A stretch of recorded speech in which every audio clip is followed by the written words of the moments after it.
নমস্কার। আমার নাম ডক্টর সুপ্রিয় সাহা।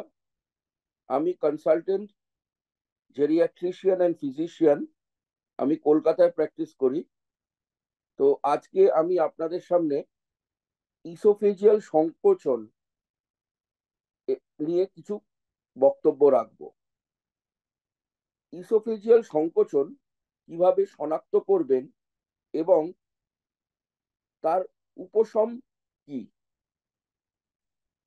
ইসোফেজিয়াল সংকোচন হলো যখন ইসোফেগাস অর্থাৎ মুখ থেকে পাকস্থলীতে খাবার বহনকারী নলটি সংকুচিত হয়ে যায়।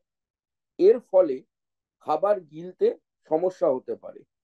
ইসোফেজিয়াল সংকোচনের সবচেয়ে সাধারণ কারণ হলো দীর্ঘমেয়াদী জিইআরডি। জিইআরডি অর্থাৎ গ্যাস্ট্রো ইসোফেজিয়াল রিফ্লাক্স ডিজিজ, যেখানে পাকস্থলীর অ্যাসিড ইসোফেগাসের উত্তেজনা সৃষ্টি করে, ইসোফেগাসকে ক্ষয় করে। আপনি রাত্রে ঘুমোলেন, মাঝরাত্রে আপনার বুক জ্বালা করছে। কেন হচ্ছে?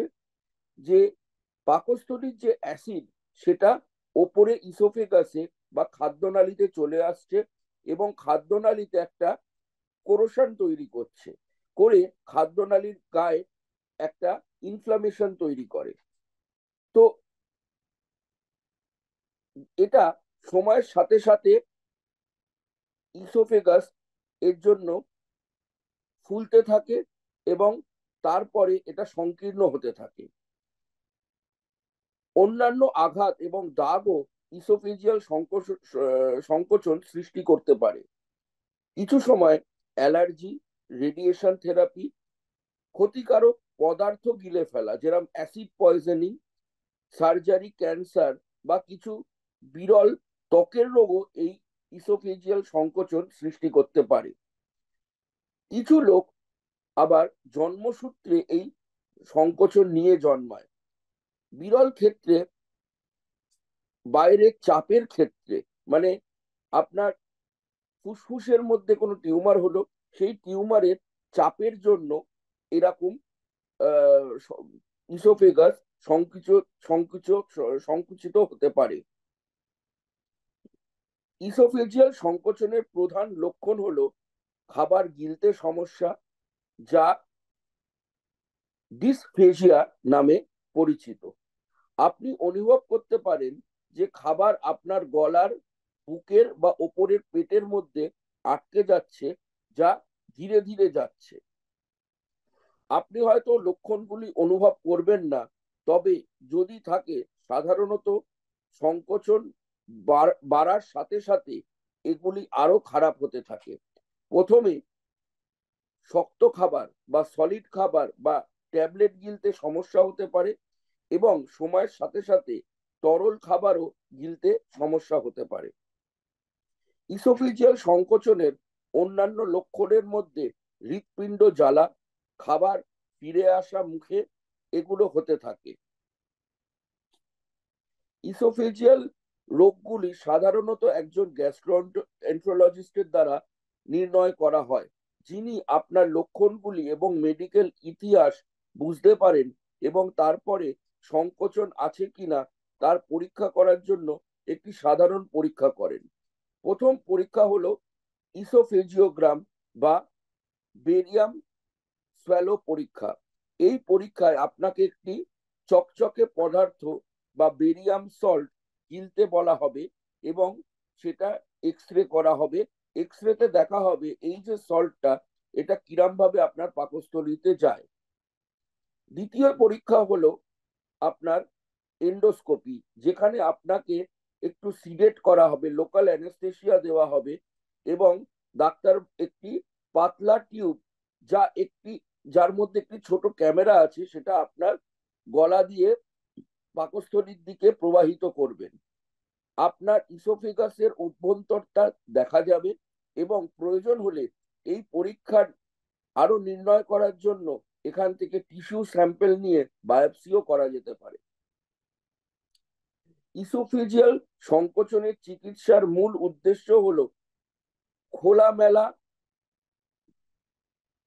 এই যে সংকুচিত হয়েছে, এই সংকুচিতকে রিভার্স করা। এটা যাতে আপনি সহজে খাবারটা গিলতে পারেন। এটাকে ইসোফিজিয়াল ডাইলেটেশন নামে আমরা বলে থাকি।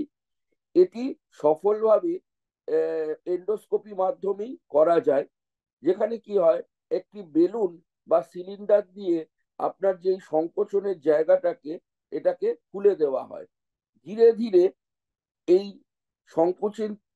সংকোচনটা এটাকে বেলুন দিয়ে ফুলিয়ে ফুলিয়ে আপনার যে ইসোফেগাসের মধ্যে যে গর্তটা সেটা বড় করে দেওয়া হয়, এবং ম্যাক্সিমাম কেসেই এটা সাকসেসফুল হয়, এবং এটা জন্য কোনো কাটাছেঁড়া লাগে না।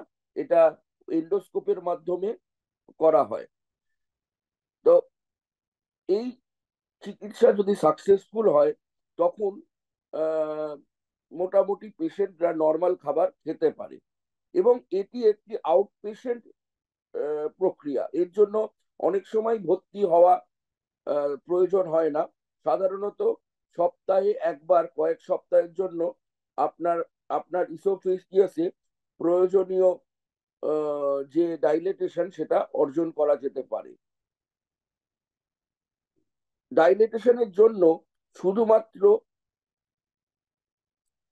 প্রতিক্রিয়া না জানলে আপনার ডাক্তার চিকিৎসার একটি সংমিশ্রণ ব্যবহার করতে পারেন।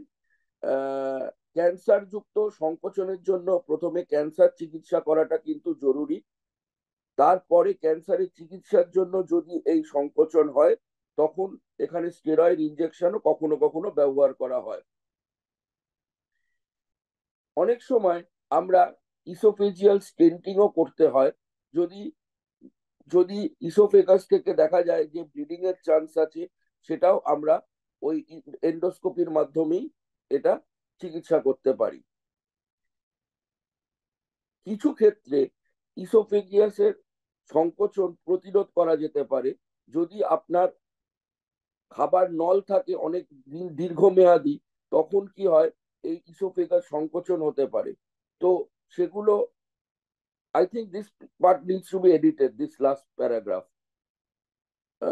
অনেক সময় খাবারের নল অনেকদিন ঢোকানো থাকলেও ইসোফেগাসে এরকম সংকোচন হতে পারে। তো সেই ক্ষেত্রেও এইরকম এন্ডোস্কোপিক ডাইলেটেশন দিয়ে এটাকে চিকিৎসা করা যায়। ধন্যবাদ।